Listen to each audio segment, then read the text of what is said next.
दोस्तों नमस्कार, आप सभी का स्वागत है YouTube चैनल एडियाल वीडियो पर। मेरा नाम है अरविंद धामा। दोस्तों मानसून 2023 ने आज फिर कई राज्यों से विदाई ले ली है। इसमें राजस्थान के सभी भागों से मानसून की विदाई हो चुकी है और पंजाब, हरियाणा, दिल्ली के भागों पर पहले ही हो चुकी थी और पश्चिमी उत्तर प्रदेश के भागों पर भी ये आगे बढ़ा है, यानी कि पीलीभीत, शाहजहांपुर से लगाकर कानपुर देहात और जालौन, झांसी तक जो है मानसून की विदाई हो चुकी है। इधर मध्य प्रदेश के भागों पर भी हम बोल सकते हैं कि टीकमगढ़ से विदिशा, भोपाल, शाहजहांपुर, इंदौर, झाबुआ के आसपास के भागों तक मानसून की विदाई जो है हो चुकी है। और गुजरात के भी इसमें अरवली, महिसागर से पंचमहल और बोटाद, राजकोट के आसपास के भागों पर मानसून की विदाई आज हो चुकी है।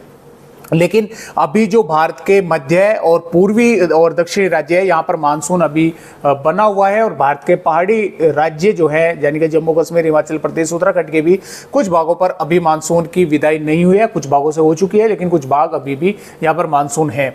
आइए अब सिस्टम के बारे में जानते हैं।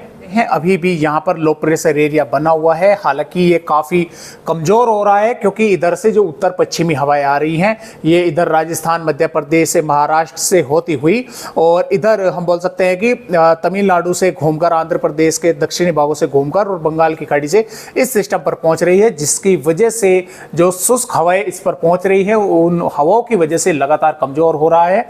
लेकिन इसकी जो बारिश है वो सिर्फ सीमित होकर रह गई है अब सिर्फ भारत के पूर्वी राज्यों पर, यानी कि कल से 4 अक्टूबर से जो बारिश की गतिविधियां हैं वे मध्य प्रदेश के भागों से भी कम होंगी और उत्तर प्रदेश के भागों से भी जो है उनकी कम होने की संभावना है। हालांकि उड़ीसा, झारखंड, पश्चिम बंगाल और बिहार के कई भागों पर मध्यम से तेज, कई इलाकों पर भारी बारिश होने की संभावनाएं लगातार बनी हुई है और कल तक इसके और कमजोर होने की संभावनाएं हैं। एज ए सर्कुलेशन की श्रेणी में ये पहुंच सकता है क्योंकि जिस तरह से ये हवाएं इसको कमजोर कर रही हैं उस तरह से लगातार जो इसमें मॉइस्चर की कमी हो रही है जिसकी वजह से कमजोर होता जा रहा है। तो इधर भारत के ज्यादातर राज्यों पर मौसम शुष्क हो चला है और भारत के जो पूर्वी राज्य हैं यहां पर इस सिस्टम की वजह से बारिश की गतिविधियां देखने को मिल रही है और यहां पर पश्चिमी और दक्षिणी भागों पर भी कुछ छुटपुट भागों पर वेदर एक्टिविटी हो सकती है। जैसे महाराष्ट्र के दक्षिणी भागों पर छुटपुट वेदर एक्टिविटी हो गई, केरल, कर्नाटक और तमिलनाडु के कुछ भागों पर बारिश होगी। तो अब इस तरह से बारिश होगी और ये लगातार अब झारखंड के भागों से इस तरह से भारत के पूर्वोत्तर राज्यों की तरफ आगे बढ़ेगा, जिसकी वजह से भारत के जो पूर्वी राज्य है यहाँ पर भी जल्द ही काफी कम बारिश की गतिविधियां जो है वो देखने को मिलेगी। तो आइए फिलहाल देखते हैं 4 अक्टूबर में भारत के किन किन राज्यों पर इस लो प्रेशर एरिया की वजह से बारिश होने के आसार हमें नजर आ रहे हैं। 4 अक्टूबर की रिपोर्ट देख पा रहे हैं तो ये सिस्टम यहाँ से छत्तीसगढ़ के भागों पर था और झारखंड के भागों पर ये इस तरह पूर्वोत्तर राज्यों की तरफ यानी कि इससे पश्चिम बंगाल और उड़ीसा के कुछ भागों पर यहाँ पर इसकी पहुंचने की संभावनाएं हैं, जिसकी वजह से उड़ीसा के उत्तरी भागों पर कई इलाकों पर मध्यम से भारी बारिश होने की संभावनाएं हैं और पश्चिम बंगाल के भी कई भागों पर मध्यम से भारी बारिश होगी। कोलकाता, बरासात, हावड़ा के कई इलाकों पर मध्यम से तेज बारिश होने के आसार हैं। बिहार के जो दक्षिणी भाग है इसमें भभुआ से लगाकर रोहतास और गया, जहानाबाद, अरवल और नवादा, शेखपुरा, लखीसराय, जमुई, मुंगेर, भागलपुर, बांका, कटिहार और किशनगंज, अररिया, पूर्णिया के भागों पर मध्यम दर्जे की बारिश या कई भागों पर मध्यम से तेज, कुछ इलाकों पर भारी बारिश होने की संभावना है।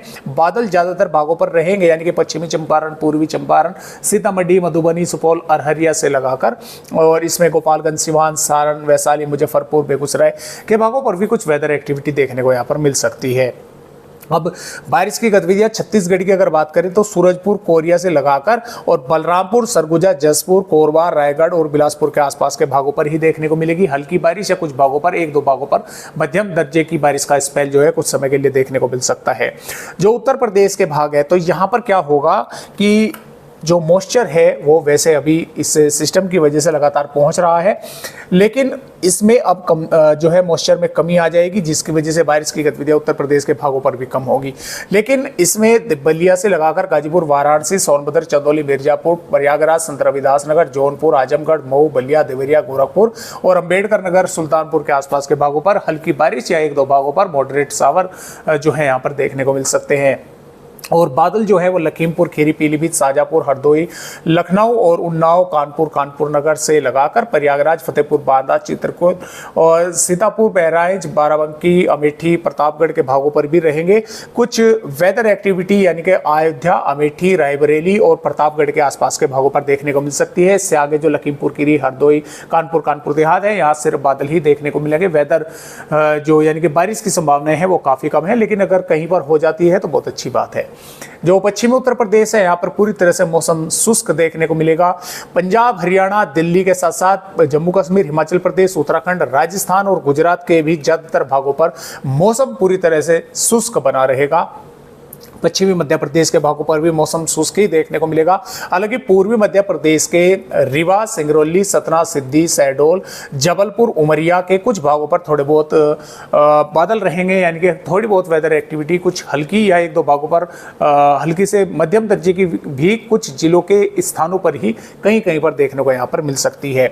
और सागर, विदिशा, भोपाल, राजगढ़, इंदौर, आगरमालवा, नीमच, मंदसौर, ज्यादातर भिंड, ग्वालियर पर मौसम जो है यहाँ पर शुष्क ही देखने को मिलेगा। महाराष्ट्र के भी सिर्फ तटवर्तीय भागों पर यानी कि सतारा, संगाली, कोल्हापुर और सिंदूर के आसपास के भागों पर मध्यम दर्जे की बारिश कहीं पर हो सकती है। मध्य महाराष्ट्र, मराठवाड़ा, विदर्भ और महाराष्ट्र के तटवर्तीय भागों पर भी पूरी तरह से मौसम शुष्क ही देखने को मिलेगा। हालांकि कुछ भागों पर थोड़े बहुत हल्के बादल आते जाते देखने को मिल सकते हैं। तेलंगाना, आंध्र प्रदेश पर भी मौसम शुष्क रहेगा। कर्नाटक के अंदरूनी भागों पर थोड़ी बहुत कहीं पर वेदर एक्टिविटी हो सकती है। केरल, तमिलनाडु के भागों पर भी ज्यादातर भागों पर मौसम शुष्क देखने को मिलेगा। हालांकि कुछ भागों पर यहाँ पर थोड़ी बहुत यानी कि बादल आ गए जैसा और थोड़ी बहुत कहीं पर वेदर एक्टिविटी वे कर देते हैं हल्की फुल्की, तो इस तरह की संभावनाएं बन सकती हैं। इस तरह की भी संभावनाएं। और 5 अक्टूबर में ये सिस्टम और आगे बढ़ेगा। भारत के पूर्वी राज्य हैं यहाँ पर और बारिश की कम होगी। 6 अक्टूबर में और कम बारिश की गतिविधियां भारत के पूर्वी राज्यों पर हो जाएगी और मौसम ज़्यादातर भागों पर शुष्क हो जाएगा। मानसून की विदाई भी ज़्यादातर भागों से इस समय हो चुकी होगी। और इसी प्रकार 7 अक्टूबर के दौरान भी ज़्यादातर राज्यों पर मौसम शुष्क रहेगा। और जो फिलहाल जो WD है भारत के पहाड़ी राज्यों पर जिसके आने की संभावना बन रही थी, वो भी मुझे ऊपर की तरफ से ही हमें जो है गुजरता हुआ नजर आ रहा है। इनके ज़्यादा इफेक्ट मैदानी राज्यों पर वो नहीं डाल पाएगा। और 8 अक्टूबर में भी पंजाब, हरियाणा के पश्चिम उत्तर प्रदेश के कुछ भागों पर बादल तो आते जाते देखने को मिल सकते हैं, लेकिन बारिश की अगर मैं आपको बताऊं तो मुझे संभावनाएं काफ़ी कम लग रही है। और जैसे जैसे अपडेट आगे आएंगे उसके माध्यम से पता लगता रहेगा। 9 अक्टूबर में भी साफ रहेगा, 10 अक्टूबर में भी। तो इस तरह से भारत के राज्यों पर मौसम शुष्क हो जाएगा। इस लो प्रेशर एरिया के आगे बढ़ते ही जो पूर्वी राज्यों पर बारिश चल रही है वो भी समाप्त हो जाएगी। और जैसे मैंने आपको बताया कि पूर्वी उत्तर प्रदेश और पूर्वी मध्य प्रदेश पर जो वेदर एक्टिविटी चल रही है, इनमें भी कल के बाद यानी कि 4 अक्टूबर के बाद काफ़ी कमी इन जो है बारिश में देखने को मिलेगी। यानी कि थोड़े बहुत बादल ही आते जाते देखने को मिलेंगे, फिर ज़्यादातर भागों पर मौसम शुष्क हो जाएगा। तो फिलहाल आज की वीडियो में बस इतनी जानकारी। नए अपडेट के साथ आप सभी दोस्तों से फिर मिलेंगे, तब तक के लिए नमस्कार।